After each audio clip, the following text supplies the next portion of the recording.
Hi! Welcome to my vlog!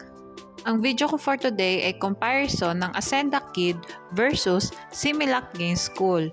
Parehas nga palang 4 kids na ang dalawang gatas na ito. Request nga po pala ito ng isa sa mga viewer ko. Pasensya na po kasi ngayon ko lang nagawa yung vlog na to sa kadahilanan na wala po akong copy ng nutrition facts ng dalawang gatas na ito. Pero maraming salamat pa rin po sa pagtitiwala na ma-review ang mga ito. Katulad nga ng dati ay magbabase ako sa nutrition facts ng dalawang gatas at ang measurement na gagamitin ko ay yung per 100 grams of powder. Okay, simulan na natin.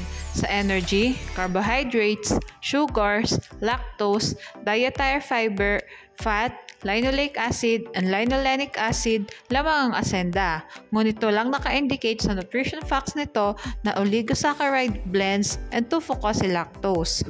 Mang naman ang Similac sa oligosaccharides blend, 2-fucosylactose, and protein. Ngunit walang naka-indicate sa nutrition facts nito na sugars and lactose. Phospholipids, sphingomyelin, DHA, and cholesterol lamang ang Ascenda. Ngunit wala itong arachidonic acid and ganglioside. Samantalang lamang naman ang Similac sa ganglioside at sa arachidonic acid. Ngunit wala naman itong phospholipid and sphingomyelin. Lamang ang Ascenda sa first category. Mag-proceed naman tayo sa vitamins.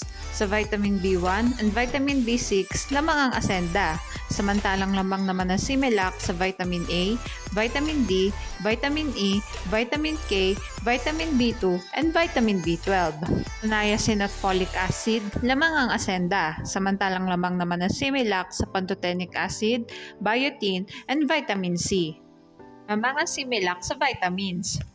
Sa minerals naman, lamang ang Ascenda sa iron, zinc, copper, and manganese. Samantalang lamang naman ng Similac sa calcium, phosphorus, magnesium, and iodine.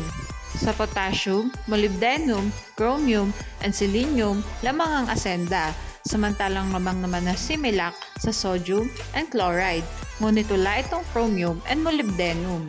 Lamang ang Ascenda sa minerals. And sa other nutrients naman tayo.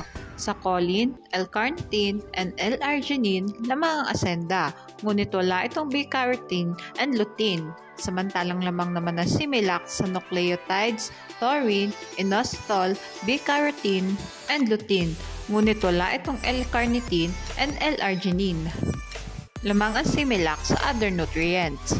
Para naman sa last part ng vlog ko, tingnan naman natin ang presyo ng dalawang gatas na ito na nakuha ko sa Lazada. Sa parehas nga bigat na 400 grams ay makikita natin na mas mahal ang Ascenda compare sa Similac. Pero paalala guys, pwede mag-iba ang presyo ng dalawang gatas na ito depende kung saan store nyo sila titingnan. Bali, ang summary nga ng vlog ko today ay sa first category and minerals, lamang ang Ascenda. Ngunit lamang naman ang Similac sa vitamins and other nutrients at mas affordable din ito. Lagi nating tatandaan, pumili ng gatas na hiyang sa bata. Okay, hanggang dito na lang po ang vlog ko. Sana ay nagustuhan nyo. Thanks for watching. Please like and subscribe for more videos.